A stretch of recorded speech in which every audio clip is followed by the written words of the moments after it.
सुबह के 8 बजने को है, तुझे एग्जाम नहीं देना क्या? थोड़ी देर और सोने दीजिए ना पापा।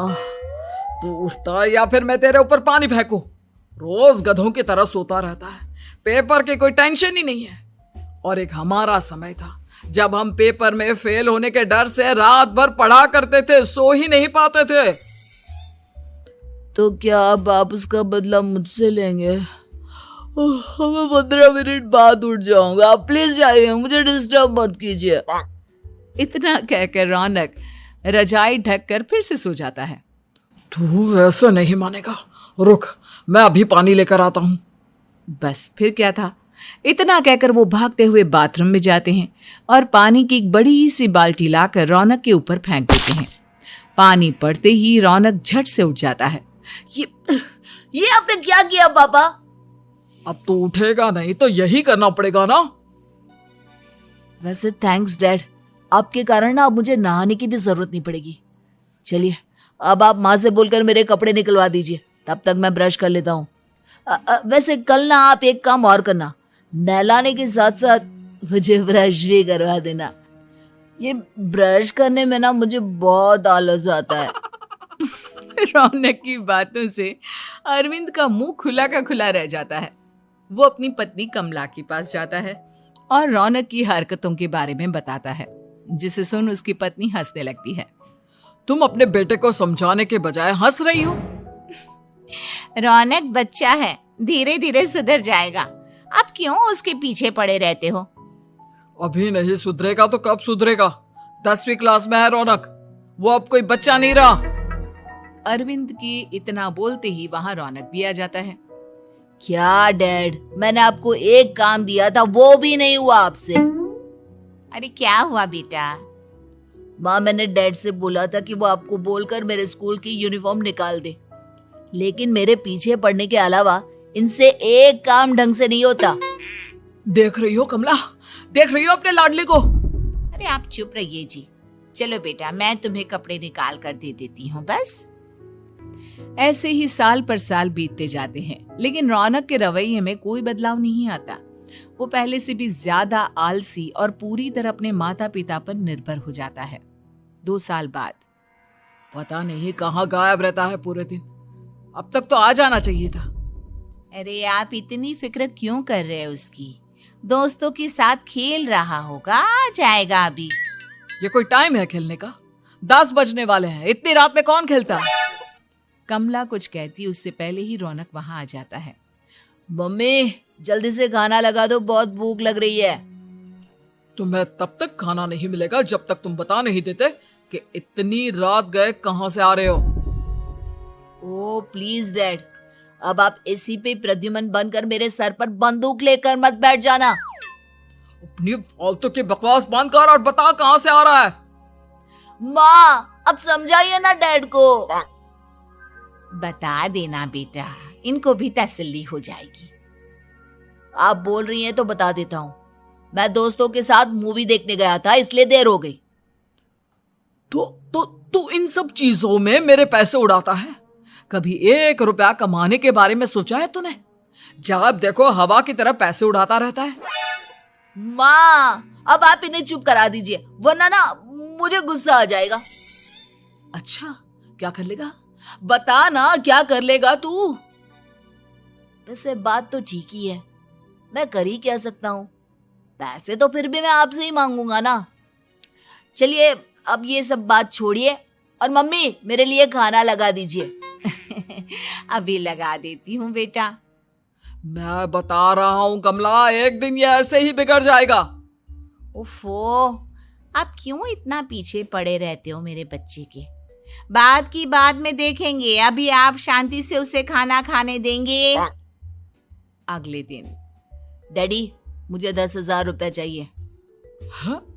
अब इतने पैसे क्यों चाहिए तुझे?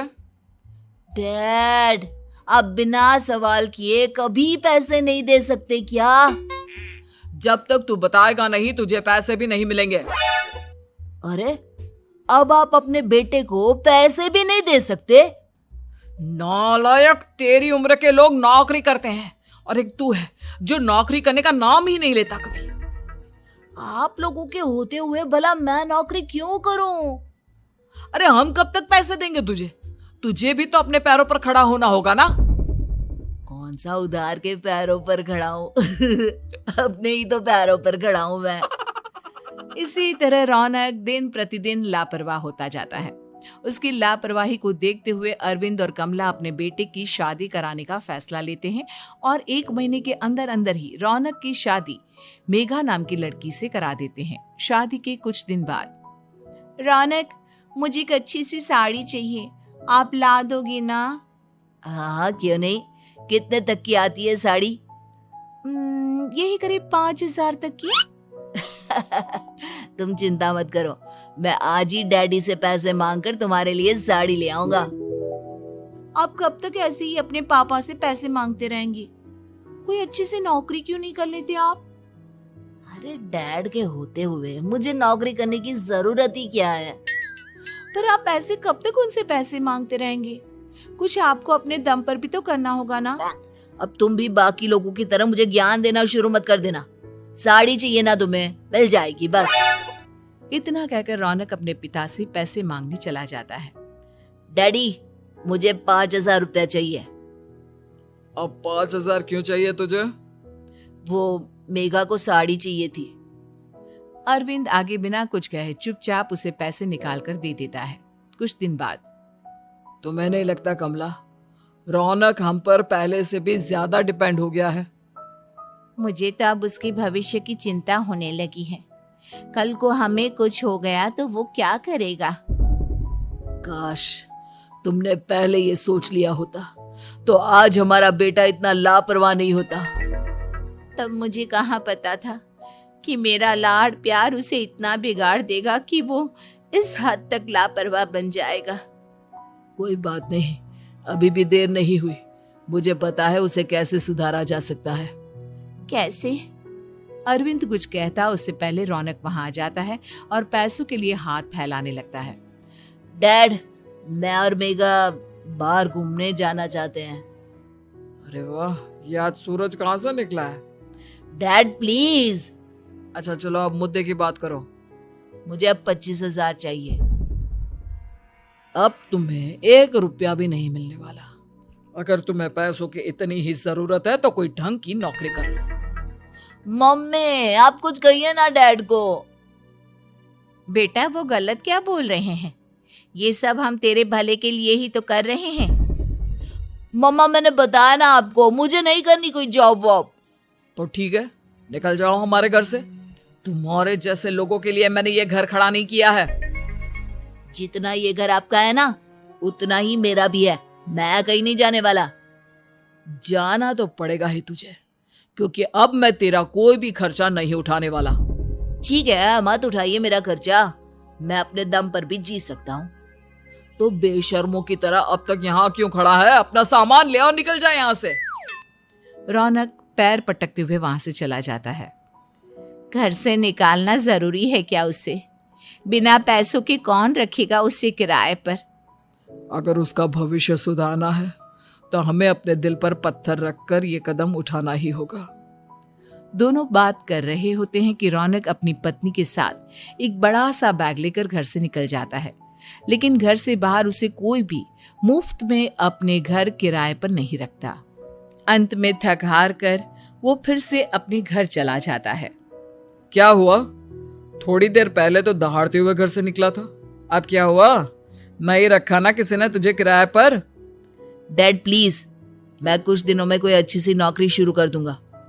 आप तब तक तो हमें रख लीजिए प्लीज। सुबह से रात हो चुकी है लेकिन कोई हमें रखने को राजी नहीं है। अब आप ही बताइए, इतनी रात को मैं मेघा को लेकर कहाँ जाऊंगा? ठीक है ठीक है, बहू की वजह से मैं तुझे घर पर रख रहा हूँ, लेकिन तू इस घर में एक बेटे की नहीं बल्कि एक किराएदार की हैसियत से रहेगा। 3 महीने हैं तेरे पास। इन 3 महीनों के अंदर अंदर मुझे तेरी पहली तनख्वाह हाथ में चाहिए, समझ गया? पक्का डैड, इन 3 महीनों के अंदर अंदर तो कोई बढ़िया सी नौकरी ढूंढ ही लूंगा मैं। ऐसे ही धीरे धीरे समय बीतने लगता है और अरविंद के दिए 3 महीनों में से 2 महीने बीत चुके होते हैं। पापा जी ने हमें 3 महीने दिए थे, जिसमें से 2 महीने तो बीत चुके हैं। अब ये आखिरी महीना बचा है। अरे तुम चिंता मत करो, आज मेरा ना 2 जगह इंटरव्यू है, दोनों में से कहीं ना कहीं तो जॉब लगी जाएगी। अच्छा, all the best. Raunak interview के लिए निकल जाता है, जिसके बाद शाम में रौनक घर आता है। कैसा गया इंटरव्यू? आपकी नौकरी लगी या नहीं? अरे पहले सांस तो ले लेने दो अच्छे से। बताइए ना, मुझसे तो जरा भी इंतजार नहीं हो रहा है। वो दरअसल बात यह है कि मेरी नौकरी तो लग चुकी है, लेकिन पैसे बहुत कम है। कितने पैसे हैं? 15,000। इतने में अरविंद और कमला मिठाई का डिब्बा लेकर आ जाते हैं। बधाई हो बेटा। हम जानते थे तेरी जॉब जरूर लगेगी। लेकिन मेरी सैलरी बहुत कम है मम्मा। कम है तो क्या हुआ, धीरे धीरे बढ़ जाएगी। हाँ बेटा, हम तो बस चाहते थे कि तू अपने पैरों पर खड़ा हो जाए। मतलब अब आप मुझे घर से नहीं निकालेंगे? नहीं, ये सब हमने तुझे जिम्मेदार इंसान बनाने के लिए किया था। Thank you mummy papa. अगर आप दोनों ऐसा नहीं करते तो मुझे कभी अपनी जिम्मेदारियों का एहसास तक नहीं होता। आज आपने मुझे सिखा दिया कि इंसान का अपने पैरों पर खड़ा होना भी जरूरी होता है। इतना कहकर रौनक झट से अपने माता पिता के गले लग जाता है और अपनी कमाई की पहली तनख्वाह वो अपने माता पिता के हाथ में सौंपता है। इस तरह रौनक एक गैर जिम्मेदार व्यक्ति से एक जिम्मेदार व्यक्ति